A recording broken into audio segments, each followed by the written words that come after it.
align themselves with a company's culture. Well, this morning, Kevin Wilkins of TruckWise is back in the studio with a message for entrepreneurs about how to create your company culture. Thanks for coming back for this conversation. Nice to see you this morning. And you know what I immediately thought? I wondered if people are creating their own companies often because they don't like the culture of the companies they were at. Oh, that's interesting. That could be one motivator. Oftentimes people are just passionate about their ideas and they want to do something new and innovative, so that often gives work to the company.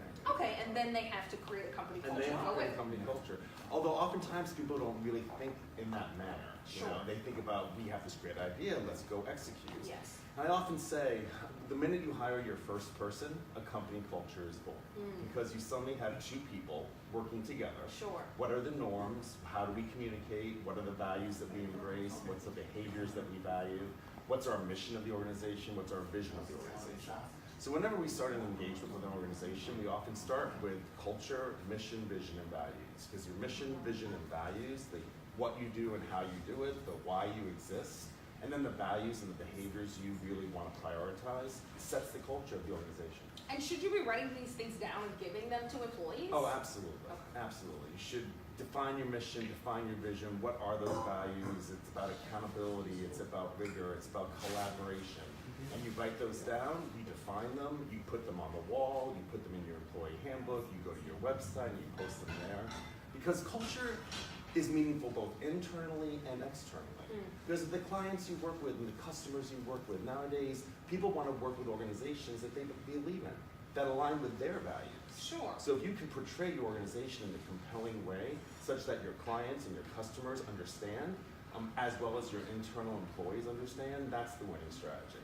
And so yesterday we looked at this from the perspective of the employee, and you're in an interview asking questions to get a sense of company culture. Correct. If you're the employer and you're hiring someone, what questions do you want to ask them to see if they fit with your company culture? So I would start with the mission and vision. Like, do we have one? What is it exactly?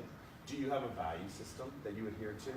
What type of behavior do you value within the workplace? How do people work together? Is it more of an individual contributor environment? Is it more of a teamwork environment? How will I be measured? What type of feedback will I get? Do I have goals that I can strive for? And is there a performance management system that focuses on my achieving the goals and how I achieve the goals? Gotcha. So as the employer, I imagine from the get-go, you have to set out how you give people feedback and how you manage their performance. Exactly. Very, very important. Very, very important. All right, so talk about some other tips if you get into a company culture. You are the entrepreneur now, you've created this company. Right. What if the vision you set is not exactly being executed by the employees? How do you correct that? So I often say, whenever you add someone to your system, the system's going to change. And if you don't choreograph it, if you're not reinforcing the values and reinforcing the behaviors, then things can go awry pretty quickly. So I often say words are cheap and behaviors speak volume. So if you hire someone and their behavior isn't exactly what you're looking for, or they're not adhering to the values that you've set out, that's when the feedback mechanism comes into play. That's when you have a 3-month check-in or a 6-month check-in to give the feedback around not only what they're doing and how they're doing that, but are they embracing the values of the organization? Because if you don't correct it, things can absolutely go awry, and the system will weaken.